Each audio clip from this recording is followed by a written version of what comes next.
Once upon a time, in the heart of the bustling city of Verona, lived two families. One was the Montagues, and the other the Capulets. These families didn't just dislike each other, they were like cats and dogs, fire and water, always in terrible strife.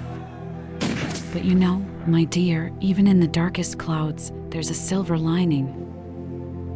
That silver lining here was love. Oh, a love so pure and so true that it could make the moon blush and the stars twinkle even brighter. Now, Romeo Montague was a young man with eyes like sparkling sapphires. He had a heart full of dreams and a head full of love songs. On the other side, Juliet Capulet was a young lady as graceful as the morning dew upon a rose. Her laughter was the melody that even birds stopped to listen to.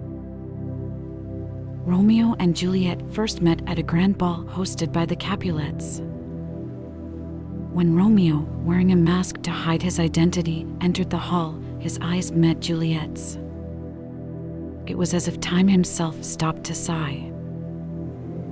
Fireworks went off in their hearts, and in that magical moment, they both knew they were meant to be together. Who is that lovely lady who dances as if floating on air? Romeo whispered to his friend Mercutio. Why, that's Juliet Capulet, the jewel of Verona, replied Mercutio. Gathering courage, Romeo approached Juliet. With a voice gentle as the night breeze, he said, "May I have this dance, my fair lady?" Juliet looked into his eyes and felt a warmth she had never felt before. "You may," she said with a twinkling smile. As they danced, the world around them faded away. It was a dance of two hearts, beating as one. After what felt like an eternity in heaven, the dance ended, and they reluctantly let go of each other. "May I know your name, kind sir?" Juliet asked. Before Romeo could answer, Tybalt, Juliet's fiery cousin, recognized him. "What is a Montague doing here?" he roared, drawing his sword. Tension hung in the air like a storm cloud, but Juliet's father, Lord Capulet, calmed the storm. Peace, Tybalt. This is a night for celebration, not fighting. Knowing the dangers that loomed, Romeo made a swift but heavy-hearted exit. As he left, Juliet whispered to her nurse, "Who is that? My heart aches to know." The nurse replied with a sigh. That, my dear, is Romeo Montague. From that night on, Romeo and Juliet's love blossomed like a secret garden. They met under the moonlight, exchanged love letters hidden in books, and whispered sweet nothings through the wind. But alas, the weight of their family's enmity was too much to bear.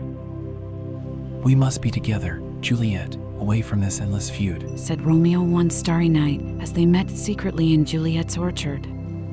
"Yes, my love, we shall unite, even if the world tries to tear us apart," Juliet replied, her eyes glowing like two radiant moons. So, they devised a plan, a risky one, full of suspense and peril. With the help of Friar Lawrence, they would drink a potion that would make them appear as if they were no more, only to awaken later, free to be together. Juliet, her heart pounding like a drum, drank the potion one fateful night. Everyone thought she was gone and laid her to rest. Her family, believing her to be forever asleep, laid her in the gloomy family crypt with tears in their eyes. But the friar's messenger did his job well. He reached Romeo, who, guided by the flickering glow of a lone lantern, navigated the winding paths to Juliet's dark resting place. In the depths of the crypt, a tremor of life fluttered across Juliet's eyelids, and she woke to find Romeo standing beside her, his face lit softly by the golden lantern light. "Romeo, is it really you?" Her voice was a soft murmur, a whisper barely rising above the sound of their beating hearts. "It's me, my love, forever and always," he replied, his eyes aglow with a love that could outshine the dawn. Suddenly, footsteps echoed ominously through the stone chamber. a shadow grew larger on the crypt's wall until it took the form of Lord Capulet, who arrived with a scowl that could curdle milk. What mischief unfurls here? He asked, surprised. From the darkened corner of the crypt, Friar Lawrence emerged like a wraith. Lord Capulet, cast your eyes upon your daughter and her true love. See the lengths they've gone to just to be together. Is this feud worth continuing? Lord Capulet looked at Juliet, then at Romeo, and then back at his daughter. For a moment, his stern face quivered, as if wrestling with a decision of colossal magnitude. Finally, he sighed. Juliet, is it true? Do you love this Montague? With all the fibers of my being, Father. Juliet affirmed, her eyes lingering on Romeo's. The air in the crypt seemed to lighten, as though a spell had lifted. Then let us bury this feud like we bury our past mistakes, deep in the ground, never to be seen again. Lord Capulet declared. Romeo and Juliet emerged from the crypt, their hands entwined like two vines in eternal embrace. As they stepped into the open air, their families gathered around them, their faces a tapestry of disbelief and wonder. The Montagues and the Capulets, their hearts touched by the unbreakable bond of love between Romeo and Juliet, put away their swords and wiped away their tears. Their ancient enmity crumbled, reduced to mere dust by the invincible power of love. Thus, Romeo and Juliet lived on, not as stars in the night sky, but as luminous examples of love's triumph here on the very earth that had once threatened to keep them apart.